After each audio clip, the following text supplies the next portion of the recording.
Peggy 18. HomeFront multiplayer is large-scale warfare. Complete and total bedlam. Epic vehicular warfare. Fast-paced. Exciting. And fun.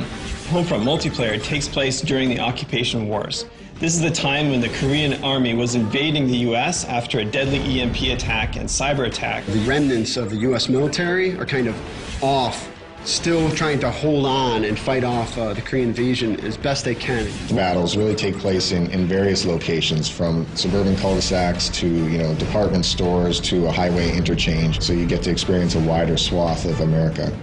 The multiplayer design really stems from wanting to build a large-scale warfare experience to really be the category leader in that audience. Make it accessible, make it intuitive, but most of all, make it a lot of fun. So you have infantry, you have drones, you have tanks, LAVs, helicopters, all those brought together in the battlefields. There's a lot of action going on. When you play HomeFront, there's a tank rolling in, getting blown up, there's a helicopter overhead. We want to bring all those tools together into a really tight, cohesive package. What we're really trying to do is make the game play different than any FPS that you played before. The whole idea behind vehicles and HomeFront is you should get in and start having fun right away. This is not the kind of game where you need to spend 2 hours learning how to fly a helicopter. Battlepoints really gives us an in-game economy. So you're doing actions in the game, and every one of those actions is earning you points. So Battlepoints basically allows us to put a price on each vehicle, to put a price on every special weapon. Rather than just saying like, oh great, you captured that objective, here's some experience, we're saying, hey, you captured that objective, that's great, now here's a tank. You can buy everything from tanks, helicopters, to drones, to additional ammo for your RPG. The idea with Battlepoints is buy what you want when you want it. So if you're fighting a vehicle and you need a new rocket launcher, you can pick one up right on the fly.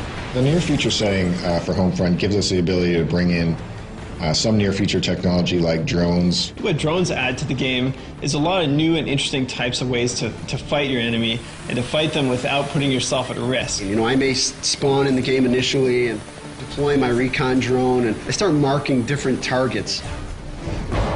Ground control, everyone races for these 3 objectives, and then when you capture an objective, you start gaining points.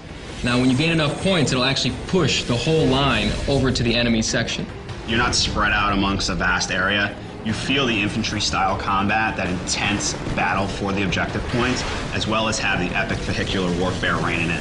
Ground control is different from other objective-based game modes because you get to fight over new spaces. The objectives will move to different locations. You'll have to use new strategies when you get to those areas. So in essence, you're not just playing on the same map for 12 to 15 minutes, you're playing on 2 or 3 different maps, because all the gameplay is localized around those objective points. And as players start earning points, you're going to start seeing some tanks on the field, some helicopters. The battlefield evolves in a way that you see something different every minute that you're playing. HomeFront is doing dedicated servers. In console games, you can get up to 32 players. In PC, obviously, it's even more important to have dedicated servers. After HomeFront ships, I'm probably going to kick back by playing HomeFront and destroying noobs online. It's interesting, as a developer, you have pretty much like one day where you know a lot more than everyone else at the game. After that one day, you're getting your ass kicked like everyone else.